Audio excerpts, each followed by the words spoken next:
From Hollywood, it's time now for Bob Bailey as... Johnny Dollar. This is the operator. Ready with your call to Mr. Pat Kelleher in Baltimore. Go ahead, please.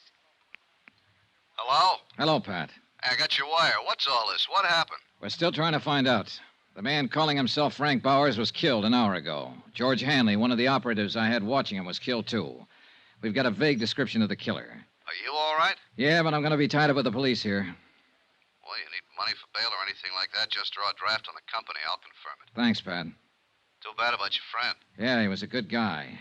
I want to find out who killed him.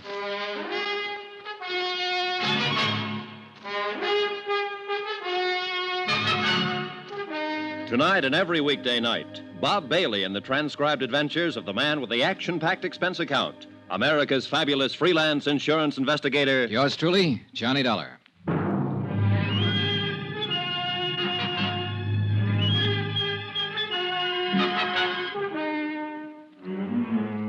Expense account submitted by Special Investigator Johnny Dollar to Universal Adjustment Bureau, Baltimore, Maryland. The following is an accounting of expenditures during my investigation of the Chesapeake fraud matter. Expense account continued. Item 13, a quarter for some aspirin. It turned out to be a long night. Several homicide officers arrived at the double murder scene within a matter of minutes and got right down to the business at hand. Frank Bowers had been shot to death. George Hanley had been shot to death. Lieutenant Tom O'Neill was in charge, a big blond man who seemed to know what he was about. Okay, let's see that ID again. Here you go. Insurance investigator, hmm? That's right. Okay. What was your business here with these two men? My home office in Baltimore had reason to believe that Frank Bowers was really a man named John Reardon. Reardon was supposed to have died 5 years ago. I was sent out here to investigate it since there had been a $20,000 claim in the matter. Sure. I hired George Hanley to help me out. He was keeping an eye on Frank Bowers. I came out earlier tonight to give him a hand and the shooting began. Any idea who did it? A big man in a top coat and a hat. I really didn't get a look at him, Lieutenant. I was busy with George Hanley. Sure. You carry a gun? Sometimes. I didn't have one tonight. You tried to chase the killer? I said I was busy with my friend. Yeah, that's right, you did. Well, how was your investigation coming along? Frank Bowers' fingerprints didn't match the samples I had for John Reardon, but it didn't satisfy me. There were a lot of things about him personally I couldn't accept. I harassed him a little last night, and he got pretty excited and slugged me. This was after I found out he'd been trying to call Baltimore. Who in Baltimore? I don't know. Well, tell me about this harassing. We'll make a check with the phone company. Well, I needled him purposely, trying to scare him into a blunder. I think I was doing pretty good. I'll never know now. Uh-huh. What else you got to say about your case? Well, that's about it, Lieutenant. It is, huh? Well, that's all I got to say because that's all I know about it. Next time, be careful with your needling tactics. Boy. I was doing what I thought best on the case. Sure you were. You were doing swell. You let a friend of yours get shot down in front of your eyes. Not to mention the other guy. You can't give us a description of the killer or a hint at the motive. Now, maybe George Hanley wasn't a friend of yours at that. Why, you... Dad, take it easy, kiddo. Take it easy. That was below the belt, and I'm sorry. You've had quite a night. Nobody in your business or mine knows what's behind the door when he kicks it in. I'm just a cop trying to get straightened out, so I push too hard sometimes. We'll get it taken care of. Nobody walks in a man's house and shoots him down without somebody hearing something or seeing something. I mean, somebody besides you. Now, my men will cover every house in the block, in this whole area if we have to. Bound to be somebody somewhere. The dogged Lieutenant O'Neill turned out to be 100% correct. In fact, he turned out to be 300% correct. For by 11 o'clock the following morning, his men had located 3 different people who had information about the brutal murders of Frank Bowers and George Hanley. The first was a man named Randall who had lived across the street. He had seen Bowers open his front door and admit the unknown killer. He said he wore glasses. The second was a paper boy who had come to collect while the killer was there. He stated that the killer and Bowers were arguing when he came up to the door. The third witness, a housewife, gave the most important information as to the man's description. He was a good deal taller than Mr. Bowers. How much taller? 3-4 inches at least. I saw him standing in the doorway from here. He had on a brown tweed topcoat. My husband has one just like it. How old would you say he was? 45. Have you ever seen him before? No. Would you know him if you saw him again? Yes, anywhere. You got that good look at him, huh? Yes, the porch light was on. Here's something, Dollar. Lieutenant O'Neill had issued an all-points bulletin based on the combined descriptions given by the witnesses. In the meantime, his men had checked the local cab companies and found out that one of the drivers had carried a fare to Frank Bowers' home at 8 o'clock in the evening. The cab driver verified the housewife's description of the suspect and added the important information that he'd picked up the man at the airport. When that was checked, it was found the man had come in on a plane from the east at 5:45 in the afternoon. He had used the name Orrin Williams. Expense account item 14, $8.95. Another long-distance phone call to Baltimore and Pat Kelleher. Well, I'll be darned. Do you have to stay there, John? Of course I have to stay here. I'm a material witness. Not to mention the fact that a pal of mine was shot down. Don't get on your high horse, John. It was just a question. Have any idea what it was all about? Well, at the moment, I'm just sure a guy named Orrin Williams flew in, shot up 2 people, and beat it. If we had Williams, I'd give you the whole thing on a silver platter. You're awfully touchy. Well, this thing has gotten out of hand. Well, I won't press you on it anymore, John. You do what you think is best. As far as the company's concerned, it's really not our business anymore, is it? It's our business until it's cleared up. Well, I mean Bowers. He wasn't John Reardon. Dollar? Hold it, Pat. Yeah? Answer from Washington on your wire. Yeah? Here. Let me see. Pat, Yeah? it is our business after all. Huh? The lieutenant here sent a hurry-up request to Washington on some of Bowers' fingerprints I mailed a couple of days ago. They check out. I don't get it. Bowers was John Reardon. Oh. Well, where'd you get the samples of Reardon's prints that didn't check out? From Hugh Bryan, Reardon's attorney. I better call him. Don't you dare. Don't open your mouth. I'll handle it when I get there. Tell me about this fella, Hugh Bryan. According to the phone company, that's the man Bowers was trying to call in Baltimore. I told him all I knew, and Lieutenant O'Neill listened thoughtfully.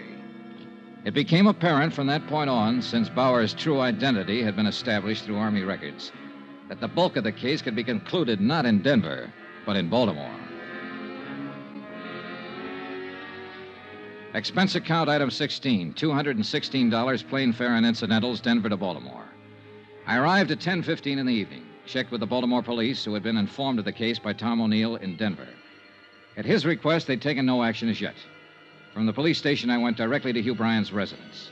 The house was English, conservative, and expensive. The fire in the living room looked cheerful when the door opened. Elizabeth Reardon did not look so cheerful. Hello, Johnny. Hello, Mrs. Reardon. Didn't expect to find you here. No, I suppose not. I never expected to see you again. Elizabeth, I have something to tell you. Don't tell me now, Johnny. It's about your husband. All right. I want to tell Mr. Bryan, too. He's upstairs in his study. Oh, wait. Look, I've done what I thought best about all this, and I'm trying to do what's best now. It doesn't make any difference, Johnny. I'm a married woman again. Huh? Yes. Hugh and I were married this morning. Excuse me. I walked in and watched John Reardon's widow, alias Frank Bowers' widow, now Hugh Bryan's bride, disappear up a column stairway. The news that she had married Hugh Bryan cleared up some of the small doubts in my mind. When Bryan came back down the stairs with her, he looked anything but the happy bridegroom.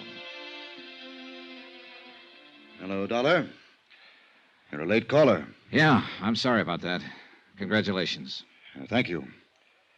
How did you come out in Denver? Everything okay? No, everything's not okay. Well, what's the matter? Do I have to tell you? I'll run along upstairs, Hugh. It's getting terribly late. All right, dear. Good night, Mr. Dollar. Good night, Mrs. Bryan. There'll be some men out to see you pretty soon, Bryan. Policemen. Oh. Liz, Yes, dear. I think you'll be interested in what Mr. Dollar has to say. What? I don't understand, Hugh. I wasn't in Philadelphia yesterday, Liz. I was in Denver, Colorado. What? I flew there to see John. He's been alive and living there all this time. Hugh. I'm sorry. This is only for her benefit, Dollar. I'll tell it just once. When it gets into court, it'll be different. How did it happen, Bryan? John Reardon didn't die in that boat. No. He was picked up in a bay by a fishing boat on its way to Florida. They didn't have a radio on the fishing boat. The first port they came to was Charleston. John phoned me from there and told me all about it. Now, this was 10 days after we all thought he was dead. That part was all accident. Sure. The rest of it was a little different. Liz, it was his idea. You've got to believe that. What was his idea? Not showing up ever again. Letting everyone think he was really dead. Making you a widow. I don't believe it. He hated his life here. Yes, everything about it. He was in debt right up to his ears. Of course, there was your money, but I flew down to Charleston to talk to him. He was like a crazy man, kept saying there was a way out. I didn't know what he meant at first. Then he came right out and said it was his chance to get away from all the things he hated. He knew how I felt about you then, how I feel about you now. He said I could have you for a price. What was the price? Those checks he got every week from a New York bonding concern? Yes. What did they come to? $25,000 a year, regular weekly payments. I could afford it. I could afford anything for you, Liz. Did he come right out and tell you he hated me? He just said he wanted to get away from everything. And it went that way for 5 years. I believe I asked you to marry me every 6 months. Yes. But that didn't work out either. And then, one day, along came Johnny Dollar. How does it feel to be so efficient, Mr. Dollar? We don't have to go into that, do we? No. I'll admit you did everything to throw me off. And it threw me off. Especially the fingerprints you provided. Didn't John Reardon insist his name was Frank Bowers and do everything he could to make you believe that was true? He did too much to make me think it was true. Where is he now? Where's John? He's dead, Mrs. Bryan. Oh. Truly dead now. He was shot to death last night by Mr. Bryan. Mr. Bryan also shot a friend of mine, didn't you, Bryan? Yes. John got scared, called me, said he was going to tell everything to Dollar, blow the whole thing. Hugh. All I wanted out of this was you, Liz. He didn't want you. I did. Last week, you decided to marry me. It took you 5 years to do that. And it took him one afternoon to decide he was going to come back to you.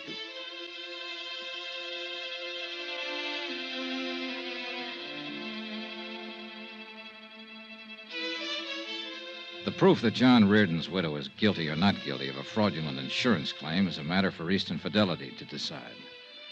The matter of Hugh Bryan and 2 murders is a matter for the courts.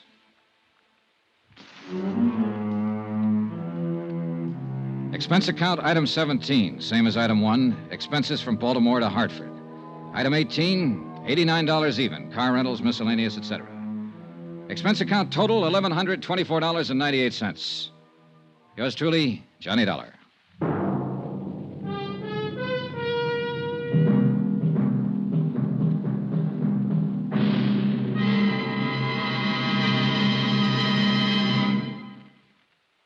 Remember, please, there'll be a new exciting story on Johnny Dollar beginning next Monday. Next week, a quiet, sleepy little town in Mexico and a beautiful senorita that, well, things didn't stay quiet and sleepy for long. Join us, won't you? Yours truly, Johnny Dollar.